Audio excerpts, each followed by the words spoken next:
Assalamualaikum warahmatullahi wabarakatuh. Salam sejahtera bagi kita semua. Om Swastiastu, Namo Buddhaya, salam kebajikan. Perkenalkan, saya Teresia Mentari, dosen tetap pada jurusan akuntansi, Fakultas Ekonomi dan Bisnis, Universitas Palangkaraya. Dalam video ini, saya akan menampilkan praktik pengajaran mata kuliah pasar modal dan investasi sebagai bagian dari unjuk kerja pengajaran dalam proses sertifikasi dosen tahun 2025. Mata kuliah pasar modal dan investasi ditawarkan pada semester 4 dengan beban 3 SKS. Mata kuliah ini merupakan mata kuliah wajib jurusan akuntansi dengan syarat mahasiswa telah mengampu mata kuliah manajemen keuangan. Pada mata kuliah ini, saya menggunakan metode ceramah yang interaktif, diskusi secara kelompok, serta project based learning, serta menggunakan media digital lain yang digunakan dalam platform secara online. Tujuan utama pada mata kuliah pasar modal dan investasi adalah untuk membekali mahasiswa dengan pengetahuan dan keterampilan yang komprehensif terkait konsep investasi, memahami konsep dasar dari pasar modal itu sendiri, menganalisis return dan portofolio, dan nanti mahasiswa mampu untuk menganalisa secara teknikal dan analisa secara fundamental. Terdapat beberapa kemampuan mahasiswa yang diharapkan pada mata kuliah ini yang dirumuskan pada capaian pembelajaran atau CPL yang diturunkan dari sikap, pengetahuan, keterampilan umum, dan keterampilan khusus. Dan CPL tersebut akan diturunkan menjadi capaian pembelajaran mata kuliah pasar modal dan investasi yaitu CPMK, kemudian akan diturunkan kembali menjadi sub CPMK. Hal ini dilakukan agar mata kuliah ini dapat mendukung lulusan mencapai CPL sehingga sejalan dengan visi dan misi jurusan akuntansi Fakultas Ekonomi dan Bisnis Universitas Palangkaraya. Guna mencapai CPMK tersebut, mahasiswa diberikan materi perkuliahan sebanyak 14 kali pertemuan, di mana dalam 14 kali pertemuan terdapat topik di setiap pertemuannya untuk dipelajari dan dibahas bersama. Penugasan mahasiswa akan diberikan setiap akhir pertemuan, baik penugasan secara mandiri maupun berkelompok dalam bentuk project based learning. Berikut adalah topik yang akan dibahas dalam mata kuliah pasar modal dan investasi setiap minggunya. Dari topik pertama akan membahas terkait konsep dasar pasar modal dan investasi, sehingga nanti mahasiswa mampu untuk menganalisa secara fundamental dan analisa secara teknikal. Untuk memudahkan komunikasi, saya menggunakan media WhatsApp Group untuk berkomunikasi secara teknis dan Google Classroom sebagai media untuk berdiskusi dengan mahasiswa selain interaksi saat tatap muka di kelas. Sebelum perkuliahan dimulai, saya akan menyusun rencana pembelajaran semester atau RPS sebagai panduan sistematis yang berisi capaian pembelajaran, metode pengajaran, dan instrumen evaluasi. Materi yang diajarkan itu mencakup yang pertama konsep dasar terkait pasar modal dan investasi, yang kedua adalah praktik analisa teknikal dan analisa fundamental, dan yang ketiga adalah instrumen investasi selain yang ada di dalam pasar modal. Adapun bobot penilaian yang digunakan pada mata kuliah pasar modal dan investasi yaitu project based learning sebesar 50%, tugas sebesar 10%, ujian tengah semester sebesar 20%, dan ujian akhir semester sebesar 20%. Project based learning dalam mata kuliah ini adalah mahasiswa nanti wajib untuk melakukan investasi pada salah satu instrumen investasi, kemudian mereka wajib untuk menganalisa secara teknikal dan fundamental, sehingga akhirnya mereka dapat mempresentasikan hasil dari investasi portofolio tersebut. Berikut cuplikan pengajaran saya dalam mengampu mata kuliah pasar modal dan investasi. Oke, selamat siang semuanya. Semoga masih semangat ya, walaupun siang hari ini sangat panas harinya. Jadi tetap semangat. Paling semangat Munawaroh ya. Jadi kita hari ini adalah pertemuan kedua ya untuk mata kuliah pasar modal dan investasi. Kita akan bahas terkait apa sih itu pasar modal dan juga investasi. Kita udah masuk ke pertemuan kedua, harusnya udah ingat ya atau udah ngerti apa itu investasi karena udah saya jelaskan minggu lalu. Ya. Oke. Overview kita untuk pertemuan kedua hari ini, yang pertama adalah saya mau tanya dulu nanti, pembahasan apa sih yang saya jelaskan minggu pertama kemarin. Semoga masih ingat ya, kalau nggak ingat kita harus batalkan nih pertemuannya kayaknya ya. Kita ulang lagi materinya. Oke, yang kedua adalah kita mau tahu apa sih konsep dasar dari pasar modal. Yang ketiga adalah struktur dari pasar modal itu sendiri. Kemudian, adapun tujuan pembelajaran dari pertemuan hari ini adalah kalian itu mampu nantinya menjelaskan apa sih itu pasar modal, terus gimana sih pasar modal itu bisa terbentuk, apa aja sih yang dijual di pasar modal. Jangan-jangan ada yang berpikiran bahwa pasar modal itu sama kayak pasar Kahayan lagi. Ada nggak? Atau sama kayak pasar PU di sana? Beda ya, ya jangan sampai keluar dari sini dibilang pasar modal tuh ya pasar Kahayan, nanti dosennya yang malu ya. Oke, next, saya mau overview dulu deh. Pertemuan pertama kita bahas tentang apa? Investasi. Oh, masih ingat investasi. Pertanyaan kedua, apa sih itu investasi? Oke, banyak yang bertanya. Bagus deh. Ya, menurut saya investasi itu adalah merupakan penanaman modal baik dalam bentuk uang ataupun aset yang dengan harapan mendapatkan keuntungan di masa depan. Oke, benar banget ya jawabannya Bagus. Berarti Bagus tadi malam sebelum masuk kelas saya udah belajar ya, Bagus ya. Jadi investasi itu adalah cara kita mengelola aset yang kita miliki sehingga nantinya aset tersebut dapat menghasilkan sesuatu di kemudian hari. Kan nggak mungkin tuh kalau kita mau hidup kita sekarang susah, masa depannya susah juga kan? Siapa yang mau kayak gitu? Nggak ada kan? Nah, salah satu yang bisa kita lakukan agar kita yang hidup susah hari ini, biar hidupnya bisa lebih senang di masa depan adalah melalui investasi. Itu ya. Terus, kenapa kita perlu investasi? Karena ada yang namanya inflasi. Ada yang tahu inflasi? Kira-kira? Nah, jadi inflasi itu proses meningkatnya harga-harga secara umum, secara terus-menerus, gitu ya. Jadi satu barang itu harganya dulu mungkin cukup kita beli dengan harga 10.000, tapi sekarang harga 10.000 itu beli separohnya aja udah nggak bisa.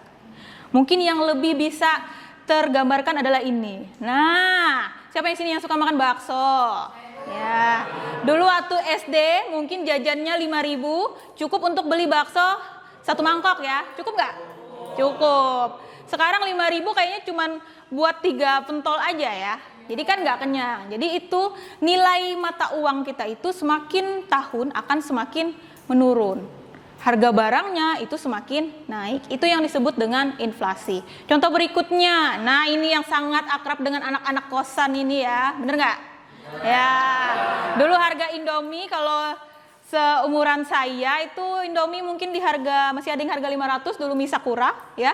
Sekarang kayaknya nggak ada harga mie segitu. 3.000 ya sekarang ya. 2.500 paling murah. Nah ini padahal yang kita makan tetap Indomie kan. Nggak tiba-tiba Indomie itu berubah jadi stick atau berubah dia jadi mie ayam gitu ya. Tapi tetap bentuknya kan adalah Indomie. Tapi harganya atau value dari uang kita itu semakin turun. Tuh. Jadi kenapa kita harus berinvestasi tadi? Kemudian gimana sih cara kerjanya kalau investasi? Nah kalau investasi dia berlawanan dengan inflasi tadi. Kalau dia investasi, kita berinvestasi, maka nilai yang kita investasikan itu akan cenderung terus-menerus naik.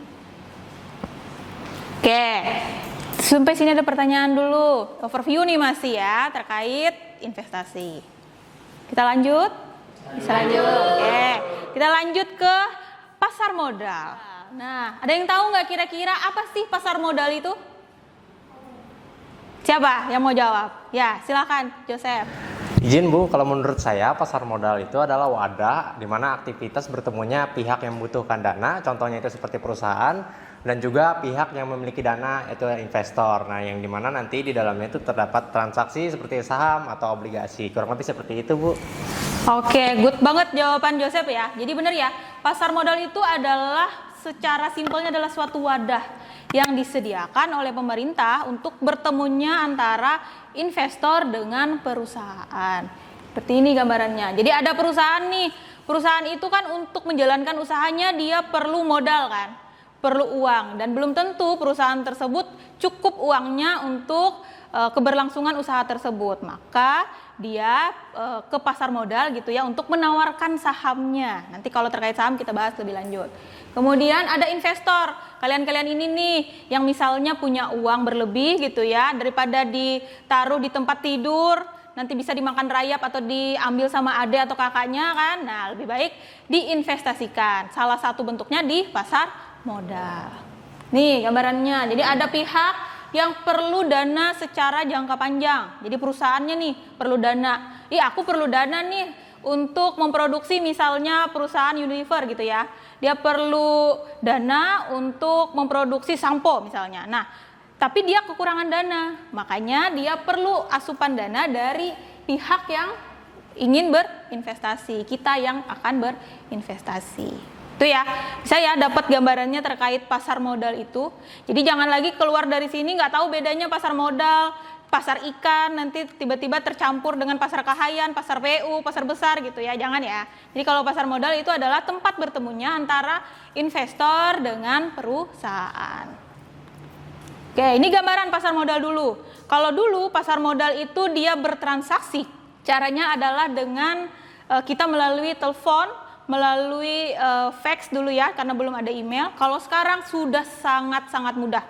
Kita bisa dengan handphone yang ada di tangan kita masing-masing.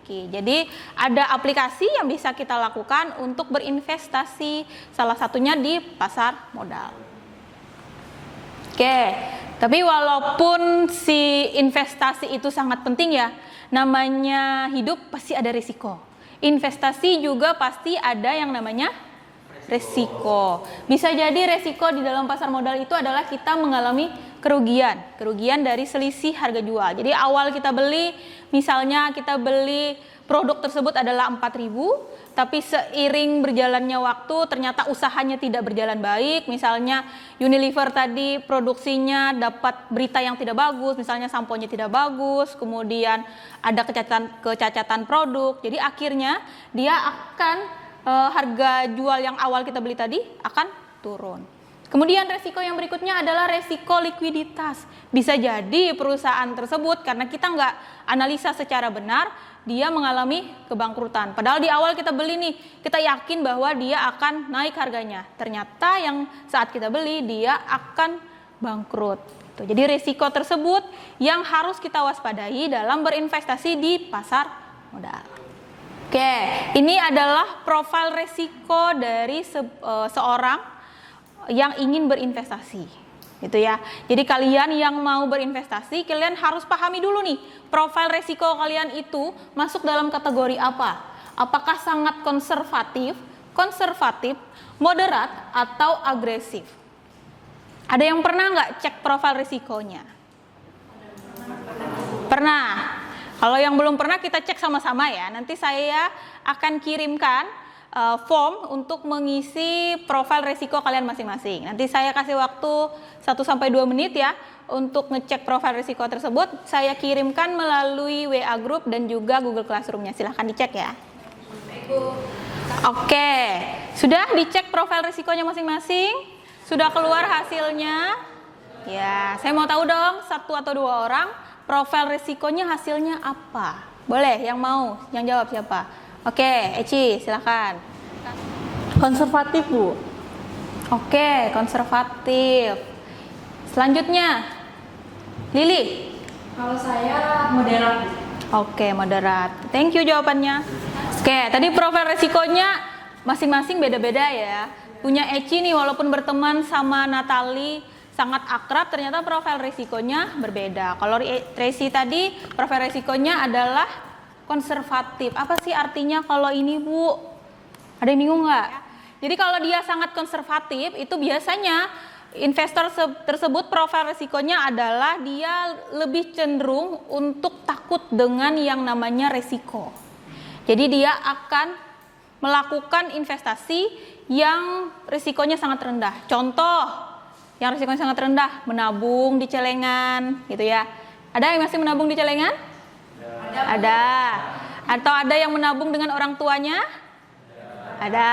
Ya, itu investasi jangka panjang, sangat panjang ya sepertinya. Ya, orang tua kita yang investasi bodong sepertinya.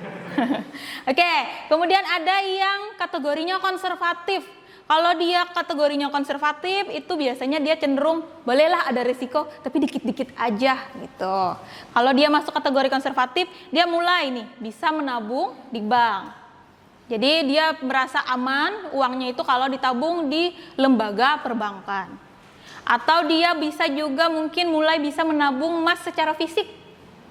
Tuh, jadi kalau dia masuk kategori konservatif. Kemudian kalau dia masuk ke yang ketiga, ini mulai berani mengambil resiko yang lebih besar. Seperti Tracy tadi ya. Jadi dia mulai nih ngambil resiko yang lebih besar. Contohnya kalau moderat itu bisa jadi dia sudah mulai berinvestasi ke bentuknya emas tapi yang digital. Sekarang kan banyak tuh emas digital, di Pegadaian kan ada produknya emas digital. Kemudian di e-commerce kan kita bisa juga beli emas digital sekarang. Nah, kalau kita sudah masuk ke kategori moderat itu bisa jadi emas digital itu salah satu instrumen investasi kita. Kemudian bisa jadi kita udah mulai investasi ke dalam reksadana atau ke sukuk gitu ya. Jadi sudah mulai berani dengan resiko yang ada di dalam investasi. Yang terakhir, nah ini yang terakhir sampai merah gambarnya ya, karena dia dikategorikan sebagai agresif. Jadi dia tidak keberatan menerima resiko serta fluktuasi yang tinggi. Biasanya kalau investor itu sudah masuk dalam kategori agresif, maka dia itu sudah berani untuk kehilangan uangnya. Jadi legowo biasanya sudah. Jadi misalnya dia udah berani nih, kalau saya beli saham hari ini harganya 4.000, kemudian turun lagi besok 3.000 jadi 3.500, berarti kan rugi 500 perak ya. Nah, jadi dia masih nggak apa-apa. Ini saya yakin dia pasti akan naik. Nah, investor seperti itu sudah masuk kategori agresif sepertinya. Jadi dia bisa investasi di saham, bisa juga di obligasi, atau ada juga yang sekarang lagi booming mungkin cryptocurrency yang pernah kalian dengar mungkin. Nah, tuh biasanya sudah masuk agresif tuh. Ya. Oke, ini yang udah kalian isi tadi. Kemudian kita masuk ke dalam fungsi pasar modal itu sendiri. Jadi, pasar modal itu menyediakan fasilitas nih untuk memindahkan dana dari investor kita ini yang punya banyak uang ceritanya ya, terus menanamkan dananya ke pasar modal, ke perusahaan-perusahaan yang perlu ditanamkan modalnya. Kemudian manfaat dari pasar modal itu sendiri adalah yang pertama, menyediakan sumber pembiayaan, kemudian memberikan tempat investasi bagi investor sekaligus nih, memungkinkan upaya diversifikasi. Ada yang tahu diversifikasi? Johan? Saya, Bu. Oke. Jadi untuk diversifikasi itu pembagian risiko ke dalam beberapa instrumen, Bu. Tujuannya untuk menurunkan nilai risiko itu sendiri. Oke, terima kasih jawabannya Johan ya. Betul ya. Jadi diversifikasi itu adalah kita membagi instrumen investasi kita ke berbagai produk yang berbeda. Jadi kita nggak boleh tuh menginvestasikan produk itu dalam satu instrumen yang sama. Karena kalau dia rugi, kita akan kehilangan seluruh modal awal kita. Itu yang namanya diversifikasi. Kemudian manfaat bagi emiten sendiri. Buat perusahaan, dia dapat membantu memperbaiki struktur modal. Kemudian meningkatkan bidang usahanya. Menghindari dari kebangkrutan usahanya. Kemudian meningkatkan produktivitas dari perusahaan itu sendiri. Yang selanjutnya untuk investor sendiri manfaatnya adalah untuk mengalirkan dana investasi ke perusahaan. Kemudian nilai dari investasi tersebut itu bisa bertumbuh seiring berkembangnya ekonomi. Jadi nggak tergerus inflasi tadi kan. Kemudian memperoleh dividen atau keuntungan sesuai dengan instrumen investasinya. Oke, sampai sini ada pertanyaan dulu terkait manfaat pasar modal dan lain sebagainya. Nggak ada. Oke, lanjut ya. Lanjut kita ke struktur pasar modal. Nah, ada yang namanya struktur pasar modal di Indonesia. Kalau dulu pasar modal itu diatur dalam Bapepam. Kalau sekarang sudah tidak lagi. Jadi tugas OJK di sini adalah lembaga nih, Otoritas Jasa Keuangan, itu memiliki kewenangan membuat peraturan yang berhubungan terkait aktivitas dalam pasar modal. Nanti di dalam aktivitas pasar modal itu OJK akan dibantu di Bursa Efek Indonesia, kemudian Clearing Penjamin Efek Indonesia, dan di Bank Kustodian Sentral Efek Indonesia. Jadi tidak lagi hanya OJK sendiri yang berdiri, tapi dia akan dibantu oleh Bursa Efek, kemudian ada Clearing dan Bank Kustodian. Oke, ini adalah gambaran suatu perusahaan itu bagaimana sih caranya dia bisa di bursa efek gitu perusahaannya, bisa listing di bursa efek. Namanya adalah dia IPO atau go public dulu. Dia harus melengkapi syarat-syarat perusahaan tersebut. Syarat-syaratnya nanti ada saya share di Google Classroom ya, bahwa banyak sekali rinciannya, bahwa perusahaan tersebut dikategorikan sebagai perusahaan yang bisa listing di bursa efek. Kemudian dia membuat kontrak pendahuluan, kemudian OJK akan mengawasi bagaimana caranya dia beroperasi dan lain sebagainya. Baru dia masuk ke dalam langkah penawaran umum perdana di pasar perdana. Jadi pertama kali saham tersebut atau efek tersebut ditawarkan, itu harus melalui yang namanya pasar perdana. Sebelumnya pasar perdana itu harus mengeluarkan yang namanya prospektus. Jadi perusahaan itu nggak bisa langsung muncul aja di bursa efek, nggak bisa ya. Jadi di awal dia akan memunculkan yang namanya prospektus. Apa itu prospektus? Itu adalah laporan yang berisi informasi terkait kondisi perusahaan saat itu. Jadi informasinya lengkap di dalam prospektus tersebut. Oke, ini adalah contoh dari prospektus yang ada sebelum dia listing di bursa efek ya. Jadi ada tanggal efektifnya, kemudian informasinya, berapa jumlah efek yang diperdagangkan, itu ada dilampirkan di dalam prospektus tersebut gitu. Oke, sebelum saya lanjut ada pertanyaan dulu, silahkan. Oke, silahkan Lukas. Untuk laporan prospektus itu kita bisa lihat di mana ya, Bu? Oke, tadi menjawab pertanyaan Lukas, di mana sih kita bisa download prospektus tersebut? Kita bisa masuk ke websitenya nih, eepo.co.id. Di situ akan sangat banyak perusahaan-perusahaan yang akan menawarkan efeknya. Jadi sebelum dia tawarkan di pasar perdana, dia pasti akan munculkan yang namanya prospektus. Nanti kalian bisa cek di situ ya, perusahaan apa saja yang akan segera listing di bursa efek. Ada pertanyaan sampai sini? Dari materi yang saya sampaikan? Tidak ada. Kalau nggak ada berarti giliran saya yang bertanya ya. Semoga siap dengan pertanyaan saya. Jadi untuk menutup rangkaian perkuliahan kita buat TTS dulu. Biar nggak ngantuk, karena siang hari biasanya ngantuk ya. Jadi kita mau jawab pertanyaan dari yang sudah saya jelaskan tadi. Nanti yang tahu silahkan angkat tangan ya. Terus silahkan jawab. Kalau benar poinnya adalah 10. Tapi kalau salah akan di minus 5 ya. Jadi kalau benar 10, kalau salah minusnya 5. Nanti silahkan saya klik nomornya, kalian jawab apa itu jawabannya. 3. Jawabannya apa? Pasar apa? Modal. Kira-kira apa jawabannya? Instrumen investasi. Kumpulan instrumen investasi. Ayo angkat tangan. Portofolio. Siapa yang jawab? Munawaro ya? Oke, portofolio. Oke, 10 poin ya, Mun. Oke, nomor 8 apa jawabannya? Juga dengan menjual sahamnya ke publik. Oke, go publik. Natali ya, go publik. Kok betul-betul semua nih, nggak ada yang salah? Pertanyaan nomor 7. Perusahaan yang menerbitkan efek. Apa perusahaan yang menerbitkan efek? Silakan angkat tangan. Oke, Ahyar, emiten. Betul. Oke, silakan Anita. Efek, betul sekali. Wah. Lembaga pengawas pasar modal. Apa jawabannya Iki? Oh, salah. Minus 5 ya, Iki. Ada yang tahu jawabannya yang lain? Silakan. OJK, betul sekali, 10 poin. OJK. Oke. Selesai sudah? Untuk materi hari ini. Nanti saya akan berikan tugas ya di Google Classroom-nya. Silahkan diperhatikan, ada tugas terkait infografis, silahkan dikerjakan itu dengan kelompok kecilnya. Dikumpulkan minggu depan di Google Classroom juga. Jadi silahkan kelompok kecilnya mendiskusikan infografis apa yang akan dibuat. Oke, kalau tidak ada pertanyaan, saya tutup pertemuan hari ini. Kita ketemu lagi minggu depan di waktu yang dan hari yang sama. Selamat siang. Demikian penyampaian unjuk kerja bidang pengajaran ini saya sampaikan. Semoga menjadi bagian dari kontribusi nyata dalam pelaksanaan Tridharma Perguruan Tinggi.